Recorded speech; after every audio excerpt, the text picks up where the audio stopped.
As you saw in the intro, we had a dumping of snow on April Fool's Day last year, and what I did on the morning of was I grabbed my Nikon N80 and a roll of Cinestill 400D, as well as my Fujifilm X-H2S, and got some photos and videos and shot them side by side. So here are my results. So in today's video, I'm going to show you the comparison of Cinestill 400D film versus my Fujifilm digital recipes. I think this shot shows a good example of how that day looked with how bad the snow was and how difficult it was to get out. And here's the other version of that shot. And I think as you can see between the film and the digital, they look fairly similar, with the film version of it being a little bit more blue in the snow. But I think the trees for the most part look the most similar between the two. Here you can see the road was a little bit more cleared, but I like the shot, how the telephone poles were covered in snow. So again, side by side, I think you can see that, again, the digital versions of these that I tried to get as close as I could to the film, it leans a little bit more on the warmer or oranger side, but I couldn't really match within Fuji X RAW Studio the exact kind of color of the snow without shifting other things. But I thought it was pretty close. Here you can see the mailboxes covered. And here, obviously, you can see a bit more of that orange, warmish tone again. Now, obviously, the biggest other thing you'll notice here is that in the background, the trees have that halation happening on the film version versus the digital. It's not there unless you add it through something like Photoshop, Lightroom, or some kind of preset. And here's even more pronounced where you see that halation. I loved how this turned out on the film shot. Versus here's the digital shot. Again, I think they look fairly similar side by side. And I definitely like the film shot here more, but I think the digital gets pretty close. I think this shot shows the most where they actually look the most similar. Obviously, you have some light leaks on the film shot, but I think it's a good example of the two together. I think this shot also has a pretty good match between the two for the light and how it handled the scene. Here, I liked this beautiful scene with, you could see the river and it hadn't frozen over yet with all the snow on the trees. It just had this really cool look. But again, yeah, the film leans a little bit on the cool side versus the digital was a little bit warmer. And same here, what's interesting about this, you can definitely see that there's a little bit more latitude in the film where the shadows have a little bit more kind of detail and information versus the digital. You're looking more into the tree line. So now I'm going to compare the film versus 3 digital film recipes. 2 of them are from Fuji X Weekly, and you'll really notice how different they are. Before I compare them, I do want to give a few thoughts or approach to how I think film recipes should work. I don't really find often that they actually match when you look at a film recipe to comparing to film. So I think they are great as a good starting off point. And sometimes I actually like the film recipes that are not really based on a film, but just give you a cool look to go for. I think they're a great way to achieve a look without doing much post-processing, so you can generate that look in camera. But there are definitely shortcomings and drawbacks and limitations from doing these, especially if you want to try to emulate a film. And what I found is what drastically impacts that the most is actually white balance and how the scene can change and the film recipe not really matching that. But with all that being said, I think they're a great starting point, and I want to show you some examples. So again, here's that shot before I shared. Here's the digital of the Cinestill. And then this is Cinestill 400D. This is version 1 on Fuji X Weekly. And here's version 2. So as you can see, there's really a huge difference between the recipes for Cinestill 400D. I think a lot of that really obviously has to do with the fact that it's a winter scene versus I'm sure when the recipes were created, it was probably within a much warmer scene. I know that Richie from Fuji X Weekly, I think he lives in like Arizona or something like that. It's kind of more tempered to that environment. All that being said, even though it doesn't look like Cinestill, I really like the version 2. Like that purplish look is very pleasant and pleasing for winter. And I think a lot kind of feels more like how it would feel tungsten cool slide film. So that's the thing I noticed. I feel like that recipe leans more if it were tungsten than if it were daylight. Here's showing all of them side by side again from this scene. Again, the 400D version 1 and 2. The 1 leans more kind of a greenish color versus the 2 leans kind of more purple blue. I think you start to see how my recipe is very close to the actual film, even though in the beginning it probably didn't look like it matched as much, but obviously compared to these, you can tell it's much closer. But there's reasons to like each of kind of these scenes. I like the film, obviously looks great. The digital looks a little warmer. The version 1 of Fuji X Weekly has this kind of greenish look to it. The V2 just, I really like that look too. So it all depends on the mood and emotion that you're trying to gather out of your scene. Here, what was interesting, I felt between the digital and the film was, I think the film version, as I mentioned before, had a nice shadow detail. But I think the shadow detail within the version 2 actually got kind of pulled out too. So your eye is kind of drawn to that a little bit more. So now I'm going to give you my Cinestill 400D film recipe and then show you how I created them in Fuji X RAW Studio to get as close as I could. So here's my Cinestill 400D Fujifilm digital film recipe. First, you'll want to do the film simulation at nostalgic negative, grain effect as strong small, color chrome effect as strong, color chrome effect blue strong, white balance daylight, the white balance shift, red +7, blue -8, highlight tone +3, shadow tone +2, color +2, sharpness -2, high ISO noise reduction at -4, and clarity at -4. So a thing with the Fuji X RAW Studio is I actually shot everything in RAW. Now you don't have to, you can shoot to JPEG, but I shoot in RAW and JPEG so I can actually go back so I can make edits on the files. So because I still have the RAW images, you have to plug in your camera and then open up Fuji RAW Studio. So as you can see in X RAW Studio, I have this image. Now right now, I think it's set in as shot condition.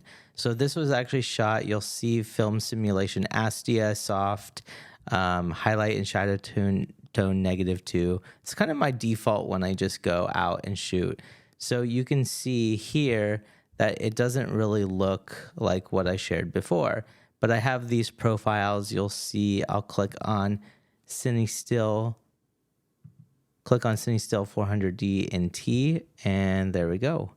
This is closer to what it looked like. You also notice I actually did a push-pull of one plus. It could be maybe 2/3 of a stop. Maybe that's what you'll look like. But here's where you can see from mine, I used the film simulation nostalgic negative, grain effect strong, size small, color chrome effect strong. Actually, let's see if we can move this. Yeah, there's a color chrome effect and the color chrome effect FX blue strong. The white balance I do have at daylight. And this, as if you've seen any of my other videos on film recipes, I think the white balance, the film simulation, and the white balance shift are the biggest things that get the look that you're wanting to get. So you'll see this is at a red 7, -8. So hugely leaning into the warm area. Next, you'll see that the highlight tone is +3, shadow tone +2, color +2, sharpness -2, high ISO noise reduction -4, clarity -4. So that's the settings I have here. Now I'm gonna switch to the two Fuji recipes, the two Fuji X Weekly recipes, and show you what those were. So here's the V1. You'll notice it's a lot darker, so that is one thing I noticed when I shot it, is I actually had to push this up to about a stop, and it's a lot closer to how it looked. You'll see that this is Astia, and it used fluorescent light as the white balance, and it was way more on the green side, as you can see in the white balance shift. So that was the recipe there. Now looking at Cinestill 400D V2, you'll see here that it has that very purple look. Again, I'm going to take the push-pull processing and put it up to +1. A lot closer to how the light looked. Maybe we'll even do an extra third. And this was, again, on Astia, as well as a couple of things, fluorescent light. Now this is more on this side. You'll see this is kind of more on the plus blue side, a little bit negative red. So kind of sometimes you get blues, a little bit of purples here. So that is what I got at those. You can see if we go to the Fuji X Weekly site, if we go to that Cinestill 400D version 1, you can see the actual settings match the Fujifilm Astia with the fluorescent negative red and blue. Same with the version 2. It has a very kind of bluish, purplish look. And if you go into the settings, I think I missed it. Here we go. If you go into the settings, again, that fluorescent with Astia. So this is what is pulling from the Fuji X Weekly, which again is a great resource and I love it. It's just, I think it gives you a good look that you can go for, but it may not be highly accurate. So now I'm going to show you kind of how I make one of these recipes, especially if you shoot from RAW and you have the film side by side to kind of make this recipe. So what I'm going to do first is going to go to the as shot condition. I'm going to bump up the EV a little bit. And what I'm going to actually kind of do is go in between. So here you got the film version. This is what it looked like. Here's kind of where we are. So you can play with a lot of different things. I like to play around, like first, like you can look at the different things that each of the film simulations do. And I'm going to be honest, I would say the most, when I'm making a film simulation, the ones that I'm going towards the most are either going to be classic negative, nostalgic negative, or classic chrome. Now for this one, I specifically liked the nostalgic negative.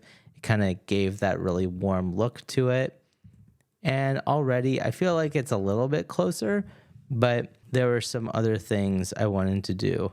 Now, the other thing I did mess around with when looking at this is actually changing the color temperature. When I put it on daylight, it made it blue again. Kind of that blue look a little bit in the snow, but now it's way too blue. So some of the things I started to do was go in the warmer area, play around here to get to the place where I felt. So that's 6 and 6. That's actually pretty close.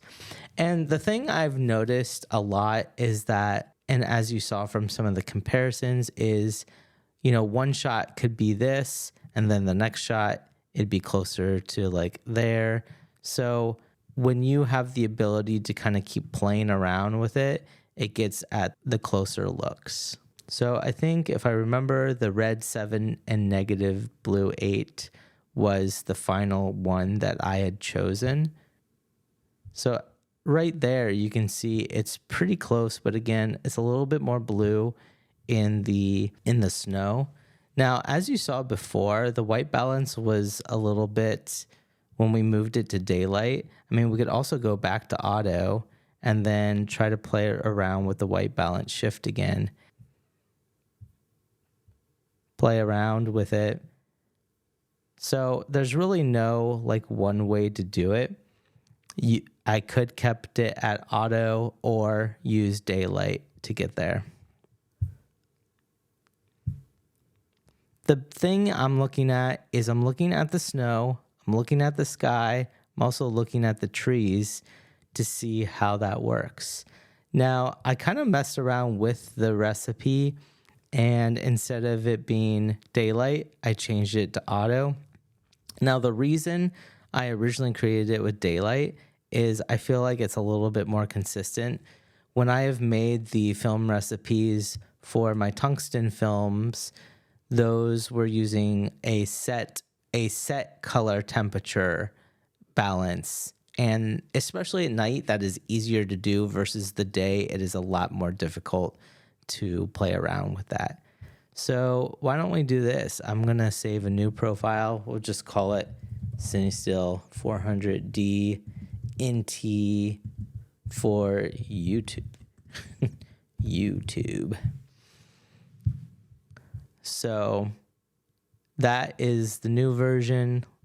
Let's see how it was before. It's a little bit brighter, as you can see, but I also didn't do any of these other chrome effects or any of the shadow and highlight details yet. But if we go here, you can see it's a little bit more, it's still more of that digital look. So again, we can play with things like highlights, shadow tones. It usually gives it a little more contrast. Bump the colors up or down. Bring sharpness. Usually like to bring sharpness down for film because it is usually over sharp. And then clarity will also help it, give it that kind of filmic look, help soften it up a bit more. Let's go to these effects. The blue effect usually helps the sky a little bit better. And then we're going to do the grain effect as, I think it was strong and small.